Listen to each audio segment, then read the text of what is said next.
Hey everyone, it's Kai from Cool Collectibles back again for another review. This time it's the Hot Toys MMS529 Armoured Thanos from Endgame.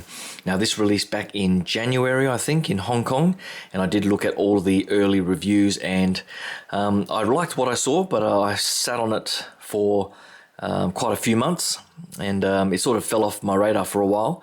But then I stumbled across a few listings in the Facebook groups. There's a Facebook group called Hot Toys Buy and Sell Australia, and I saw some pretty awesome listings by a person called William Wang, and there were a lot of reviews or feedback from other buyers of William, and he by all accounts was awesome, and he had this listing for 450 Australian dollars, which is about $200 lower than retail from Pop Culture and Sideshow and so on. And so I just couldn't pass it up at that awesome price. And he does have some awesome prices across the board. He does have his own Facebook page that I've also joined. I think that's called Hot Toys and Others by Pre-Order Australia. And his prices across the board are pretty much, at least from what I've seen, for figures that are in stock, are about 100 and sometimes close to 200 like this one, below retail. So if you're into Hot Toys and in Australia, I would definitely recommend joining those Facebook groups. I've got those links up on my Facebook page, so head over to Cool Collectibles over on there and check out the link there. But on this particular figure, once I unboxed it, I was definitely glad that I decided to jump on board.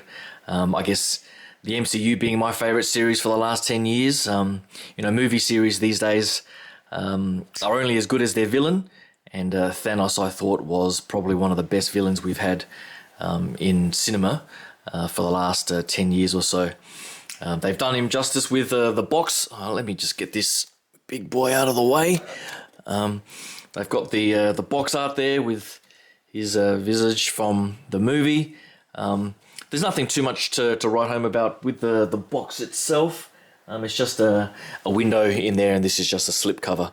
So I'll just get all of that out of the way. There's no sort of white foam or anything, but all the accessories and so on that you see down here are all, most of the hands and so on are sort of wrapped in the thin black foam.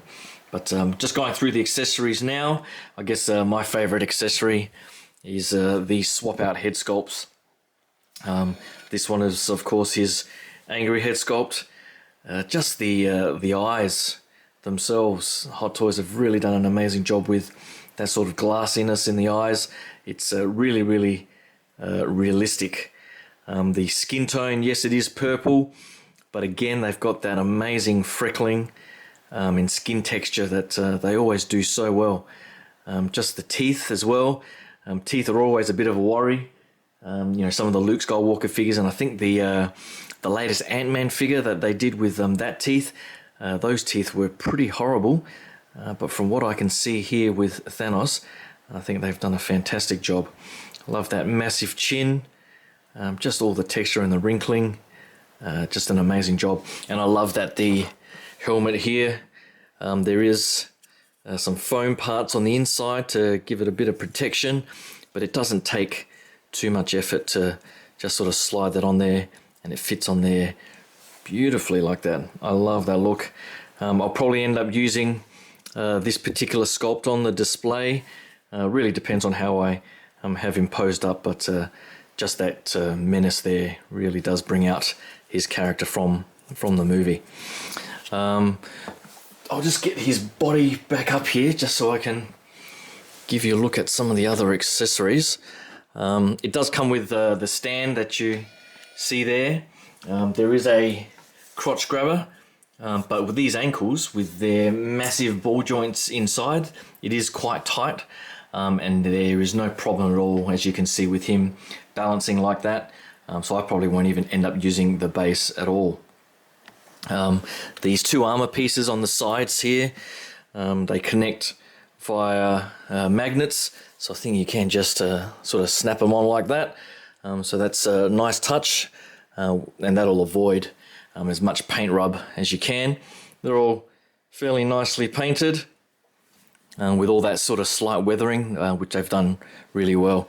These pieces go around his bicep area, and essentially all you do is you unclip it and then you can slide it back in like so. So it's a fairly easy mechanism. It's described in the instruction book, and it's a really nice effect. So you can take it easy getting it around that skin, and then clip it back on around the outside of his bicep. Out of the box, it comes with this particular gauntlet and hand, but I've already swapped it out, as you can see, with the Infinity Gauntlet. It looks a little bit smaller, and his hand doesn't quite reach as far as his right hand there, but I guess all posed up, you probably won't be able to tell too much of a difference. Now, I swapped it out because that's the way I'll have it displayed. It's not particularly movie accurate. I don't think... I'm struggling to even remember if he even had that in Endgame. I think you saw that in the opening scenes of maybe Infinity War. But overall, it's a really nice touch to have it. And I think some of the detailing that you see there, I love all the stones. Yes, I don't think he had all the stones at that stage, but whatever. I mean, pretty much every statue and so on, or comic version of this character that I've seen, has Thanos with his gauntlet on. So I'm just going to have that displayed. Now if I can just get access to this piece again. So you pretty much just take off this piece. If I can just to get access to the battery compartment, and if I just turn that on, the lights are actually quite bright. You can sort of catch that. If I turn off one of these lights, so you get quite a good light effect for that sort of photo opportunity. But overall, I'm probably just going to remove the batteries. I pretty much do that for all my figures, but I guess that is a nice effect for the odd photo when on display if you have some friends coming over or something. But I'll definitely have that displayed. This particular piece itself is quite nice. Get all the nice gold and weathered effects there, and the usual hand sculpt. So that's the standard fist, and the paint application on that is just so nice. They've done that for pretty much all the hands. Let me get him out of the way again. He's a big guy. With that Infinity Gauntlet, it does come with a separate hand that has articulated fingers, so you can have it in a slightly different pose if you want. All of these are fairly tight, so just be careful you don't snap anything if you're trying to move that around. The fingers sort of close up as much as you can there, but it is a nice effect, and again the stones are quite nice.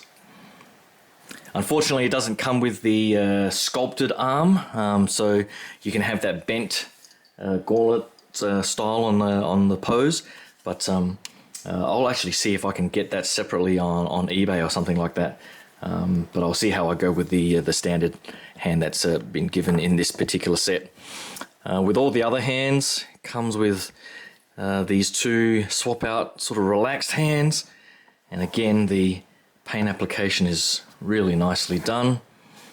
You get the sort of subtle skin effects there, the armored effects on the palm or the hand protector.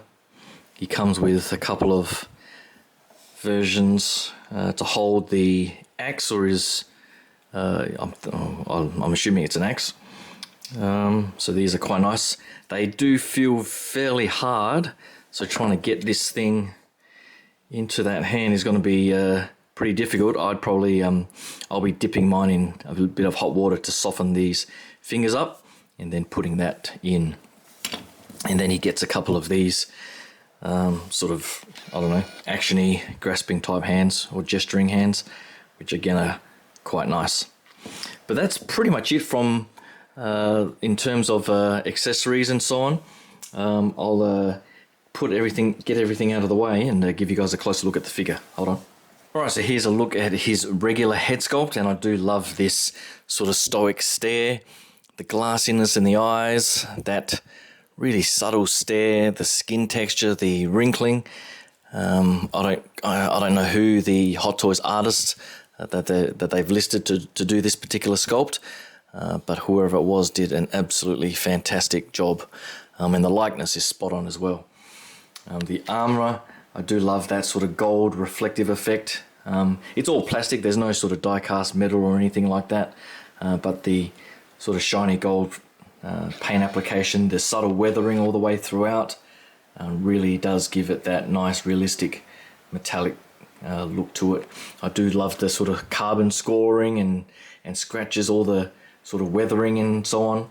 They've done a really good job of that as well. There is a battle damage version coming, which I think almost takes it to the extreme with cracks and other sort of broken bits and so on, but I think this strikes a pretty good balance for the way I like to see the figures in my collection.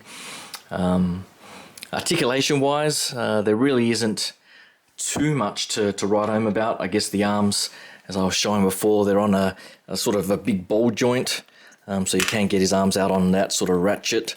I don't think I can get it too far out further than that, to be honest. I guess that's as far out, which isn't too great, but getting him in, at least you can get it fairly close into the body to have that realistic look, which is nice.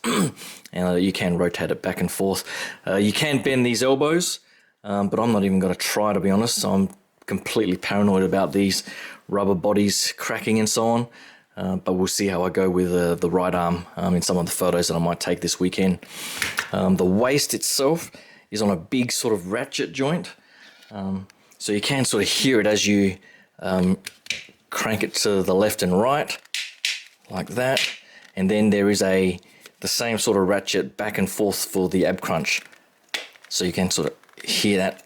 Oh, it cracked before, and there's another crack there. So it's pretty subtle and fairly tight. So just go easy on how you sort of manipulate that.